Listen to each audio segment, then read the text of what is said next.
Em uma estrada deserta no norte de New Hampshire, um casal tem um contato imediato com algo que não é deste mundo. Beth e Barney Hill acreditam estar sendo seguidos pelo que parece ser uma estrela móvel. Param o carro e veem uma nave em forma de disco. Às 22 horas e 15 minutos, tudo fica preto. Os Hill acreditam que nesse momento foram abduzidos. O caso Beth e Barney Hill abriu uma nova esfera de interesses em abduções alienígenas. Já vi vários OVNIs. Já fui examinado. Por que alguém de uma cidade pequena falaria de sua abdução a menos que realmente acreditasse ter acontecido com ele? As pessoas foram levadas a bordo pelos extraterrestres. Essa mancha tem relação com a abdução. Eram relacionados biologicamente. Munida de novas pistas e evidência física nunca vistas, a equipe examina os fenômenos de abdução alienígena. Este é um caso importante, com a melhor evidência de todos os casos de abdução por aí. E mostra em primeira mão uma cirurgia para remover um suposto implante alienígena. Não tenho como explicar a presença disso. E submetê-lo a exaustivas análises em laboratório. Nós detectamos uma frequência de rádio. O objeto se move sozinho. É estranho.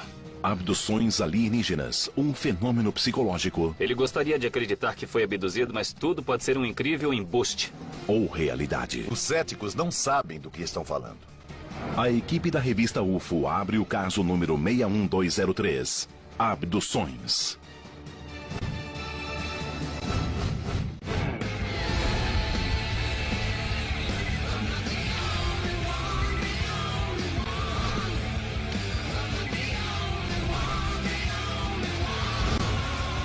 Caçadores de OVNIs. Sede da equipe. Por que as pessoas pensam nesta imagem sempre que ouvem a palavra alienígena? Os olhos grandes, a cabeça grande. Como sabemos a verdadeira aparência dos alienígenas? Essa é a idealização da imagem de que Beth e Barney Hill falaram quando a desenharam pela primeira vez após sua abdução em 1961 em New Hampshire. Assim começou a bola de neve nos Estados Unidos. Analisando os anos 50, a era de ouro do contato com OVNIs, todos se julgavam contatados. Mas no caso Beth e Barney Hill, os contatados se tornaram abduzidos. 19 de setembro de 1961. Beth e Barney Hill estão voltando das férias no Canadá, dirigindo pela Rota 3, perto de Franconia North, New Hampshire. Continuei guiando. Por volta de meia-noite, uma estrela anormalmente brilhante chama sua atenção. A princípio, o casal fica intrigado. Eu a vi passando atrás do meu carro. Depois, aterrorizado. Está lá, está acima de nós, Beth. Veja. Eles percebem que a luz no céu parece segui-los. Eu corria tentando fugir. O que acreditavam ser apenas uma estrela brilhante torna-se, aos olhos de Barney, uma nave flutuante de 25 metros com uma fileira dupla de janelas. Fiz uma curva. O disco o segue voando diretamente sobre o carro. Não sei por que tive de fazer aquela curva. Eu não sei por que fiz a curva. Eu estava perdido. E de repente, as lembranças do casal recomeçam na viagem pela Rota 3. Para sua surpresa, de alguma forma, horas haviam se passado. Apesar de se lembrarem conscientemente de aspectos de todo o incidente, não se lembram do que aconteceu entre a hora em que viram a astronave e a hora em que estavam no carro voltando para casa. Conforme relatado no best-seller Jornada Interrompida, que apresentou o caso Hill ao mundo, ambos teriam se lembrado, sob hipnose, de lutar com pequenas criaturas humanoides. Eles afirmam que os alienígenas pareciam vê-los como espécimes de laboratório. Um dos aspectos mais importantes do caso Hill é a alegação de que a abdução deixara evidências físicas. Se vocês forem a New Hampshire, podemos reabrir o caso. Se conseguirem as evidências, conheço laboratórios que podem analisá-las. Cada um faz seu trabalho. Vamos fazer as malas e partir para New Hampshire.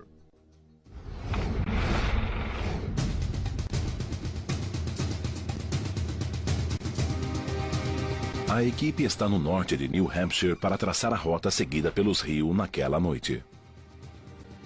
Não dá para estudar OVNIs sem ponderar seriamente a possibilidade de que interajam conosco. Portanto, não se pode eliminar o fenômeno de abdução. Vamos encontrar Cat Marden, sobrinha de Betty, que já vivia com eles na época da abdução. Ela foi testemunha do que aconteceu com Betty e Barney naquela noite. Cat Marden tinha 13 anos quando soube da abdução dos Hill. Após a morte de Barney, em 25 de fevereiro de 1969, Betty ficou mais próxima de Cat. Oi. A quem confiou detalhes particulares da experiência. Com a morte de Betty em 2004, Cat se tornou a maior autoridade no assunto. Seu livro dá mais detalhes do caso. Estamos indo em direção ao primeiro encontro, certo? Isso mesmo, o primeiro local onde Betty e Barney pararam o carro e saíram com os binóculos para ver a nave. Segundo Cat, houve 3 lugares diferentes onde o casal viu a suposta nave ao longo da Rota 3. Primeiro na área de piquenique de Monte Cleveland, 27 quilômetros ao sul de Lancaster. O segundo perto do Monte Cannon e, por fim, em um lago 1,5 km ao sul de Indian Head, o local da suposta abdução. Este é o lugar, a área de piquenique de Monte Cleveland. Foi a primeira parada de Betty e Barney. Os olhos de Betty foram atraídos para uma luz no céu. Betty pegou os binóculos primeiro e olhou para a lua. Certo. Quando estava olhando, ela viu uma nave de forma estranha. Piscava luzes multicoloridas enquanto passava em frente à lua. A nave imediatamente mergulhou sem qualquer som. Eles ficaram perplexos. Naquele instante, ela viu a forma do objeto, que parecia estar girando, piscando luzes branco-azuladas, movendo-se num padrão de degraus. Naquele momento, o objeto parecia pular no céu.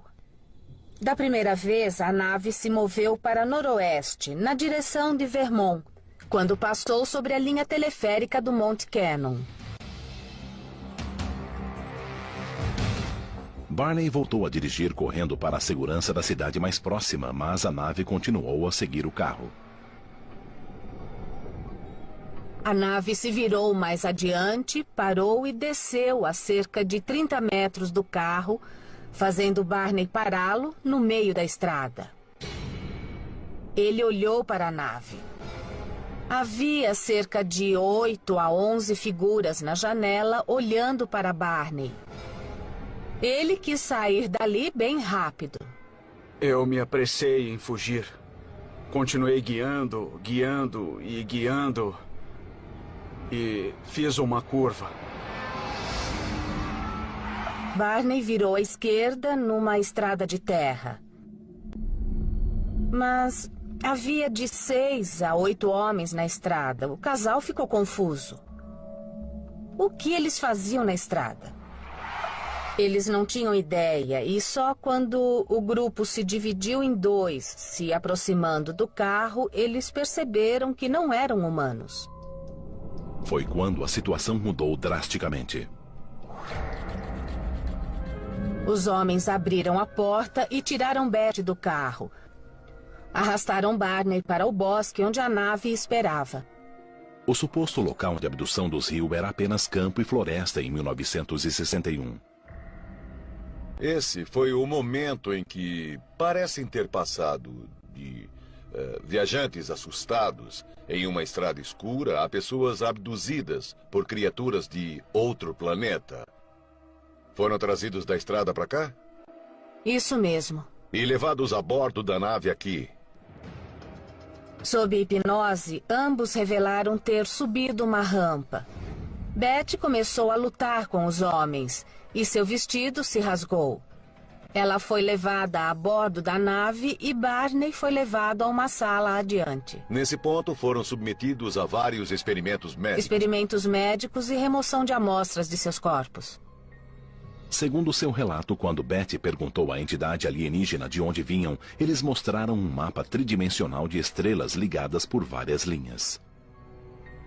Incrivelmente, durante uma sessão hipnótica 6 meses depois, Betty pôde recriar precisamente esse mapa estelar.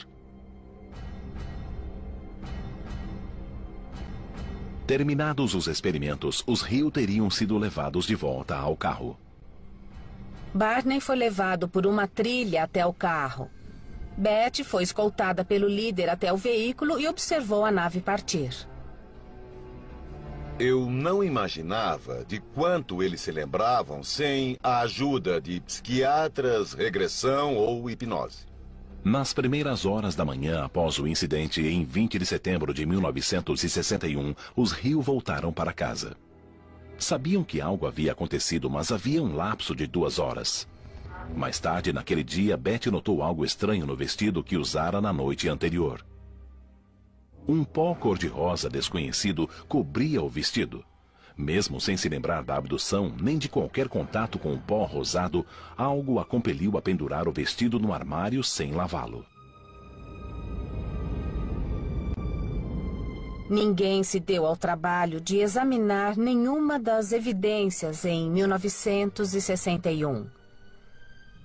Ninguém viu o vestido de Betty naquele ano, um vestido rasgado no zíper. Este caso, ao contrário de quase todas as outras abduções, tem evidências físicas que nós podemos examinar. A análise do misterioso pó rosado que cobria o vestido de Betty provaria de forma conclusiva a abdução por uma nave alienígena?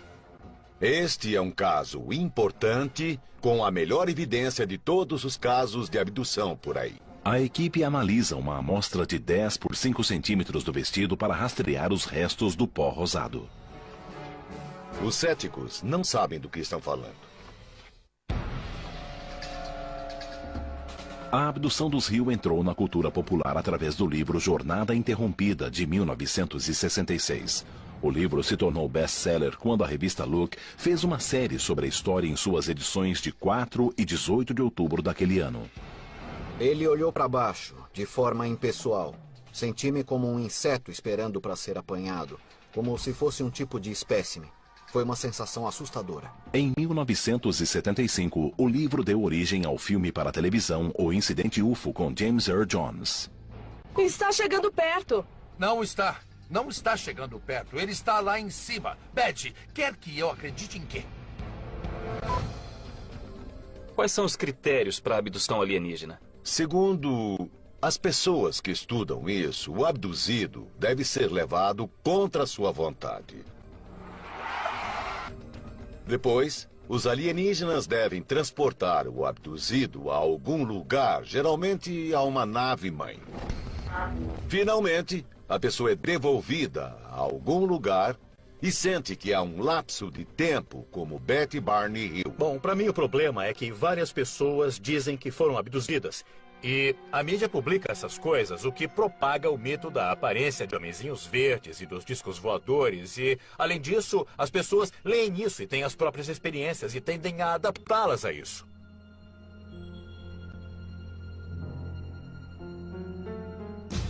Apesar das dezenas de milhares de relatos de abduções por OVNIs, a grande maioria dos casos é descartada como falsa.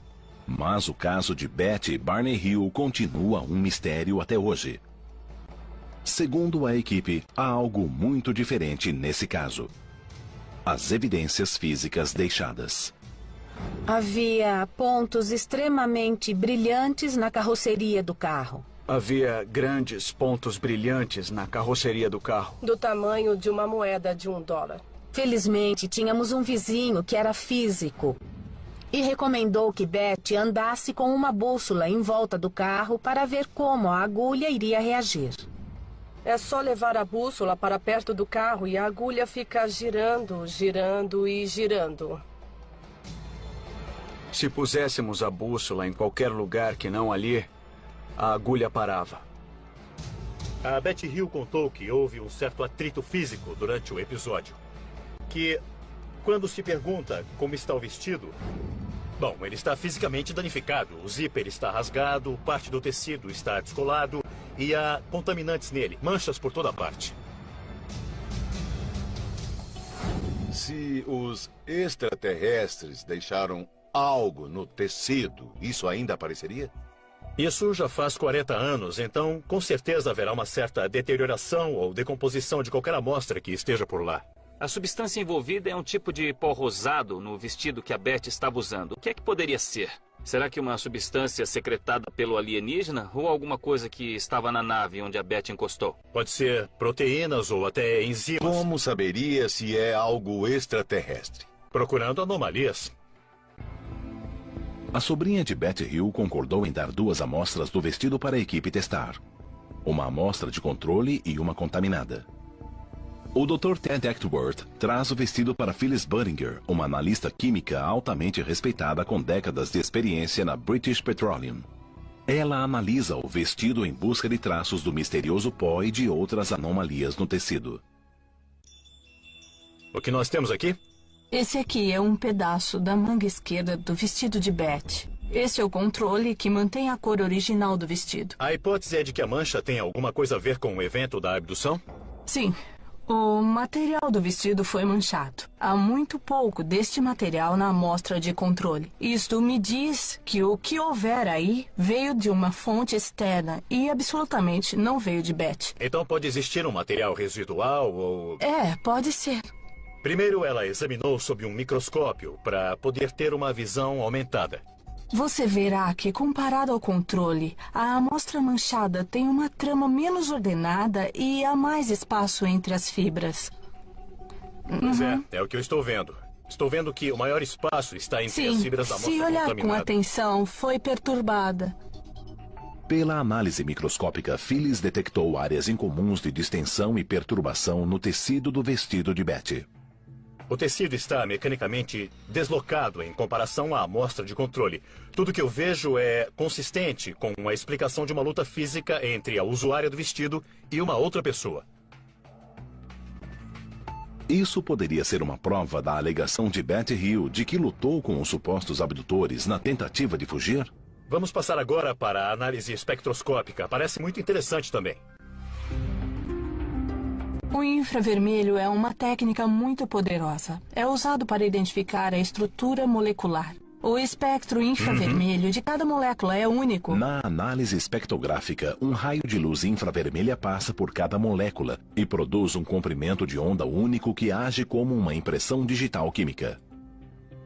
Para obter uma identificação precisa dos contaminantes do vestido, Phyllis extrai um pouco do resíduo desconhecido da amostra.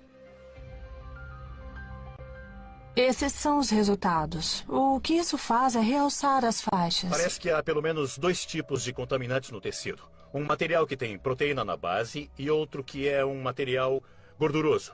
Ambos são muito comuns, acha-se em toda parte. Então, descobrimos que o vestido está contaminado e que os contaminantes são muito comuns. Nós temos uma ideia melhor de qual era o contaminante do tecido? Não sei dizer se são humanos ou não, mas provavelmente são biologicamente relacionados. A evidência física é consistente com a história, mas não diz se alguma coisa ou alguém era alienígena, humano ou outra coisa. Então, é uma evidência inconclusiva. Mas há uma reviravolta final no caso Beth e Barney Hill que até hoje permanece inexplicada. E o mapa estelar que Beth desenhou? No processo de regressão, ela desenhou um mapa estelar de onde os alienígenas da nave disseram ter vindo. Na verdade, ele mostrou um diagrama. Marjorie Fish, 8 anos depois, pôde mostrar que há estrelas no sistema Zeta Reticuli, um sistema estelar duplo que Beth disse existirem. O Zeta Reticuli é um sistema estelar centralizado em 2 estrelas principais, a cerca de 39 anos-luz da Terra. Os astrônomos só mapearam esse sistema em 1972. Apesar de o mapa de Beth combinar muito com o aglomerado estelar recém-mapeado, o diagrama dela mostra 3 estrelas a mais. O mapa não combinava. Mas em 1972, quando tínhamos tecnologia para ver aquele setor do espaço, o que descobrimos? As exatas 3 estrelas que Beth Hill disse existirem. Aí a combinação foi exata. É mesmo? Como Betty Hill poderia ter identificado o local exato do sistema estelar e a configuração exata dessas estrelas? Ela identificou, desenhou e diagramou antes de termos a tecnologia. Desde que Betty Hill relatou ser abduzida e submetida a um exame médico invasivo, milhares de pessoas relataram passar pela mesma experiência. Mas uma nova guinada no fenômeno da abdução foi descoberta recentemente.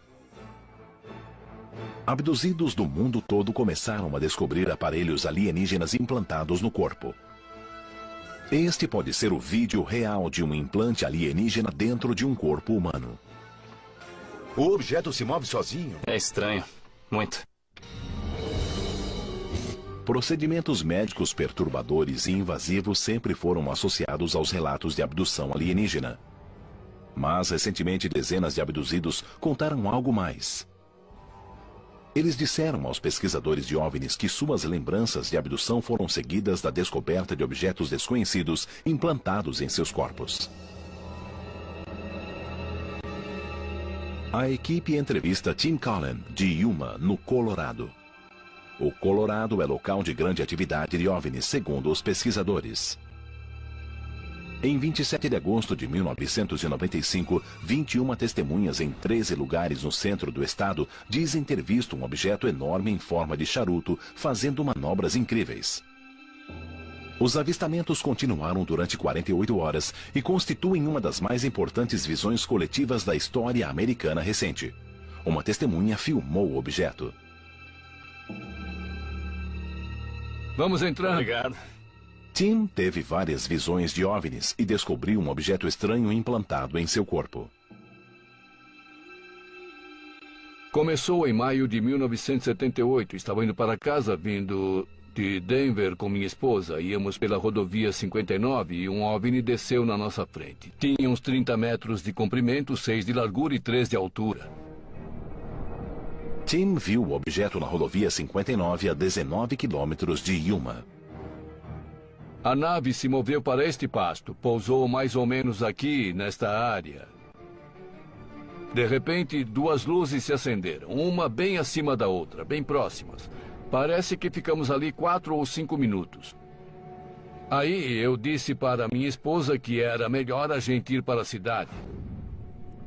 4 anos depois, achei este pedaço de metal em meu braço. Não há cicatriz que marque o ponto de entrada, e ressonâncias magnéticas realizadas antes do avistamento provam que não havia metal no braço de Cullen na época. Aqui está o objeto. Parece estar a poucos centímetros do seu pulso. A equipe consulta o Dr. Roger Lear, um cirurgião da Califórnia. O Dr. Lear removeu mais de uma dúzia de objetos de indivíduos com supostos implantes alienígenas. A maioria dos implantes nunca foi examinada. Dos que foram, todos eram de origem terrestre ou tiveram resultados inconclusivos. Tem como isso ser algum tipo de secreção biológica, sei lá, um depósito, alguma coisa assim? Absolutamente não. Os metais desse objeto não são secretados pelo corpo, são todos estranhos ao corpo. Você diria que se um objeto desse tamanho entrasse externamente, haveria uma cicatriz discernível? Tem de haver algum ponto de entrada. Olhamos o braço e não havia cicatriz alguma. Tá legal. O que eu acho é que eu recebi a opinião de outro médico que diz que o objeto é anormal e já fez 3 exames de laboratório nele. Os 3 laboratórios disseram que é um objeto muito incomum. A minha preocupação é que seja só um pedaço de metal que entrou de algum modo no corpo dele. Além disso, o objeto não causou rejeição ou reação inflamatória no corpo de Tim. Na verdade, na remoção descobriu-se que o organismo havia cercado o implante com um grande feixe de nervos, uma reação altamente anormal à presença de material estranho. Você disse que havia tecido em volta disto. Será que a gente pode ver o vídeo? Claro. O objeto também mostrou um comportamento anormal durante a remoção cirúrgica. Todo o evento foi filmado. Este é o vídeo da operação? Veja o tamanho disso, Pat, vê? Lá está, veja como se move. Veja, aí está a prova, lá está se movendo, vê isso? O objeto se move sozinho, a ferramenta não o empurra. Eu não olhei de perto. Está se movendo dentro do braço de Tim. Eu não posso estar 100% convencido até aumentar bem e notar algo totalmente bizarro e que me impressione e me convença de que, sabe, que aquilo é mesmo um objeto alienígena. Não sei o que é. Dá pra vê-lo se mover. Não estou tocando nele. Agora eu pausei o vídeo. Pode-se ver que nada encosta nele. Está longe. Vamos passar de novo. Viu isso? Ele pulou pra longe. Pulou de novo. Tá pulando. Veja como está se afastando. Tá rolando agora? Veja. É interessante. Veja isso. Ele tenta... Isso é muito bizarro. Está se movendo sozinho. O que o faz se mover? Não está sendo tocado pelo hemostato. Não está sendo tocado por coisa alguma. Não há fluidos ali. Não se vê nenhum fluido no braço. Está se movendo pelo tecido, por força própria. Eu não sei o que pensar. Eu realmente não sei o que pensar. Se não há fluidos, porque a coisa está se movendo sozinha. Eu não sei o que pensar. É uma coisa muito estranha. Embora a equipe considere notável a evidência de Tim, há casos ainda mais intrigantes de implantes deixados após supostas abduções. 11 de dezembro de 2007. Um homem de 49 anos da Pensilvânia, Jeff Harvey, contata a equipe. Sabe de uma coisa? Vamos para o escritório. Vamos lá. Em 2001, ele teve uma doença diagnosticada como envenenamento por metal pesado. Pode entrar. A causa do envenenamento nunca foi determinada. Ao mesmo tempo, ele descobriu algo estranho escondido no alto da coxa. Quando percebeu que tinha um objeto ou algo dentro de você? Acontece que comecei a perder muito peso. Eu pesava 100 quilos. Peso 63 quilos agora. Perdi muito peso. Fiquei muito doente. Se tem alguma coisa a ver com isso, eu quero tirar e quero que seja totalmente analisado para saber o que é. E por que você acha que tem a ver com OVNIs? É uma das possibilidades que eu pesquiso. Quando Jeff tinha 8 anos, em 1967, ele e o pai avistaram um OVNI quando moravam em Huntsdale, na Pensilvânia, perto de Scranton. Meu pai e eu estávamos pescando às margens do rio Lackawaxen e acima das árvores, ele apareceu. Soltava fumaça por trás. Tinha formato circular e forma de tigela na base. Você teve alguma lembrança de sentir o nódulo ser posto em sua perna? Essa é a parte mais estranha. A Associação dos Veteranos disse que pode ser um fragmento de bala, mas nunca estive em batalha. Não há razão nenhuma para isso estar aí. Mas você tem experiência com avistamento de OVNIs. Talvez essa seja a ligação. Quando ocorre a remoção cirúrgica do suposto implante para análises para surpresa da equipe, nós detectamos uma frequência de rádio.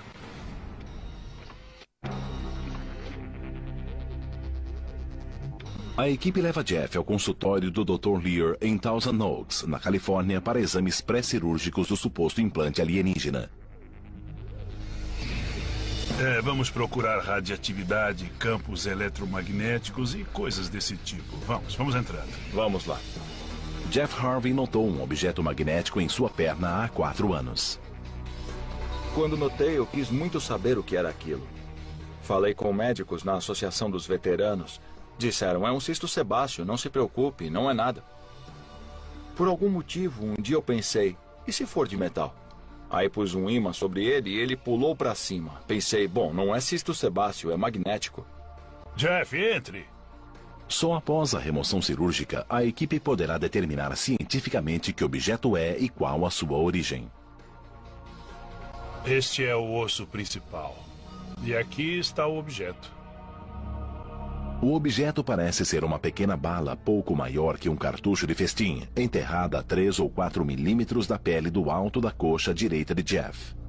Bom, em tamanho é muito similar ao que nós já vimos antes. É bem parecido. Jeff diz não ter ideia de como o objeto entrou em sua perna. Ele não se lembra de qualquer incidente que possa ter levado o metal a se alojar em seu corpo. Não há cicatriz perto do implante. Os outros que já removeu estavam tão perto da pele? Não, geralmente estão mais perto do osso, mas ele poderia estar mais no fundo e ter se movido na direção da superfície. Antes de fazer a cirurgia para remover o implante, temos que determinar que objeto é. Temos de fazer alguns testes de magnetismo e frequência de rádio. Este é um ímã com força de 113 quilos. Com ele, nós podemos conseguir uma boa força magnética. Se o objeto reagir ao campo magnético, ele deverá ser puxado para mais perto da pele. É esse o ponto, Jeff? Bem aí. Ah, bem aqui. Sim, parece se destacar um pouco. Veja a pele. Sim, estou vendo. Está puxando uma pequena área circular. Isso mesmo. Quanto acha que está puxando? Uns 3 milímetros. Uns 3 milímetros. Agora vamos fazer testes de radioatividade, campos eletromagnéticos e também testes de frequência de rádio. Antes de removermos o implante, nós temos de ver se há algo detectável ocorrendo. Sabemos que é magnético. Talvez tenha radioatividade, talvez envie sinais de rádio. Temos de determinar se é só um pedaço de metal ou se tem um propósito maior. Jeff, este é um gaussímetro. Serve para detectar campos eletromagnéticos. Vejamos o que ocorre.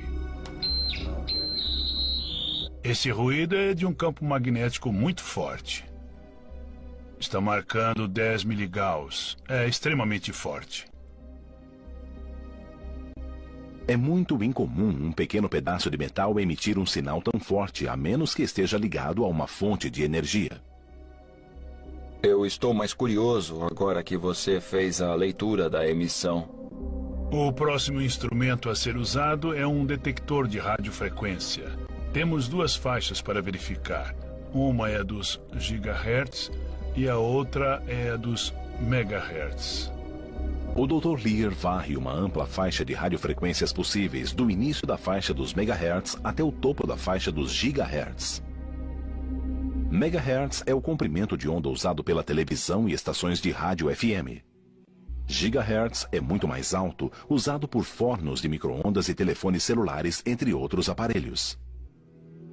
Está emitindo radiofrequência. Parece ser de 59,125254 GHz. Agora vamos ver a frequência de megahertz, que é 35,893 MHz. A leitura de megahertz caiu na faixa de VHF. A banda VHF é usada para comunicações de rádio por satélite e terrestre, tanto pelo governo quanto pelos consumidores. Bem, eu já descobri alguma coisa hoje. Agora vamos esperar até amanhã para ver o resultado. A evidência que pudemos examinar foi muito interessante, na verdade. Tivemos uma leitura de 10 miligauss e também uma radiofrequência de 35 MHz e 59 GHz. 35 MHz é VHF, isso é rádio FM ou televisão. Há uma chance de ter captado a radiação de fundo em torno dele, mas agora a outra é 59 GHz. 59 GHz. Então, essa é uma frequência extremamente alta. É a radiofrequência que os astrônomos usam para detectar emissões vindas do espaço exterior. Por que um objeto sob a pele de alguém geraria tal tipo de frequência? Primeiro, a coisa envia um sinal numa frequência que viaja muito longe. E também é um tipo de sinal de rastreamento. Essas leituras são particularmente poderosas em magnitude, então podem ser parte do ambiente no espaço onde foi feita a medição. Agora, basicamente, isso é inconclusivo, enquanto não removermos o implante para fazer mais testes. Muito bem, Jeff, esse é o local da cirurgia. Os sistemas estão prontos, a sala cirúrgica está pronta. Estou ansioso para ver o que nós vamos extrair. Antes da operação, a equipe médica extrai sangue de Jeff para que o objeto possa ser guardado no mesmo fluido em que esteve imerso. Certo, está pronto. Ótimo, obrigado. Na verdade, eu terei de voltar um pouco para achar essa coisa e... O Dr. John Matriciano, cirurgião-geral de Thousand Oaks, na Califórnia, irá conduzir a operação. Lá está. Olha lá. Finalmente. Eu vou usar anestesia local. Vamos por aqui, neste ponto marcado antes. Farei um pequeno corte na pele. Aqui.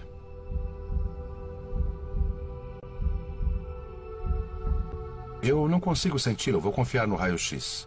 Vamos voltar um pouco. Acho que começamos a ver alguma coisa aqui. Né?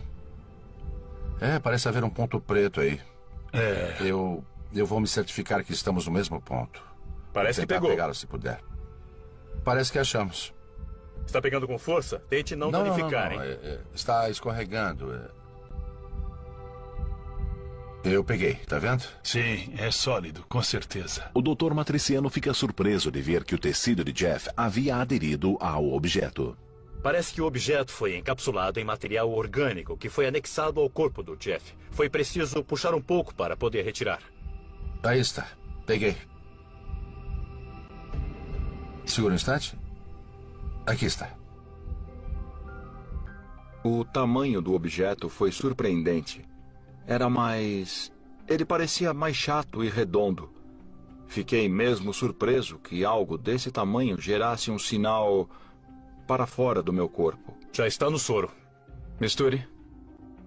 Estou curioso para ver o que acontece, como todos. Agora que saiu, o que mudará? O próximo passo será levar o material para o laboratório e começar a examinar. Quando a equipe analisa o implante, aí está. Eles descobrem algo que ninguém esperava. Parece quase um pequeno meteorito.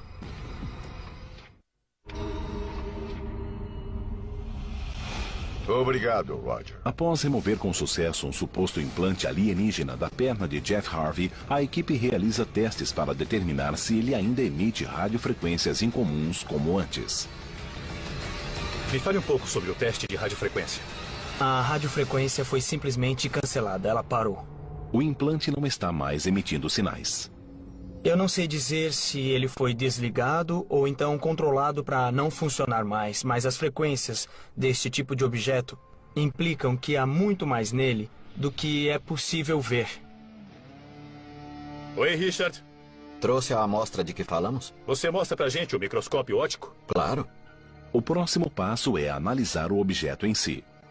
Seria algo identificável ou simplesmente um objeto anômalo? A equipe leva a amostra a Richard Madsen, do laboratório SEAL, em El Segundo, na Califórnia.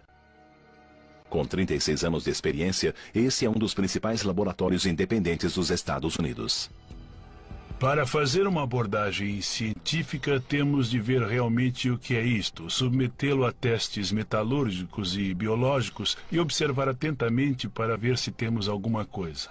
A amostra é muito pequena, deve ter pelo menos 2 milímetros de largura. O que é que vocês estão procurando no momento? A geometria, a forma, a cor, aspectos de textura da superfície são um bom ponto para começar. Parece ter uma forma irregular, parece ter uma cor preta e marrom.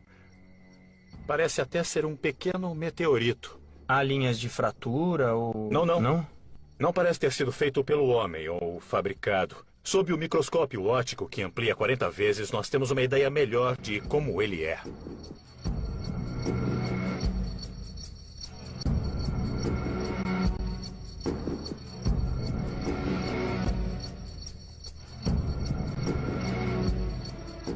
O objeto tem duas áreas distintas. Uma camada interna clara e uma camada externa escura. Eu vi a superfície externa e ela me pareceu escurecida ou queimada, podemos dizer. Pode ser ferrugem. Pode ser. Oxidação. Sim. Mas um exame mais atento revela uma terceira área, uma saliência incomum no objeto. Parece algo ressecado, como se fosse um tipo de gel. Chamamos de barbatana. Parece uma barbatana saindo pela lateral. Estou curioso para saber do que ela é feita. Este é um microscópio eletrônico de varredura. Nós temos uma fonte de elétrons que emite elétrons verticalmente para a amostra. Podemos varrer a amostra dos eixos X e Y. Podemos ter a difração do raio-X, que dará informações sobre os elementos que há na amostra. É um belo equipamento. É sim.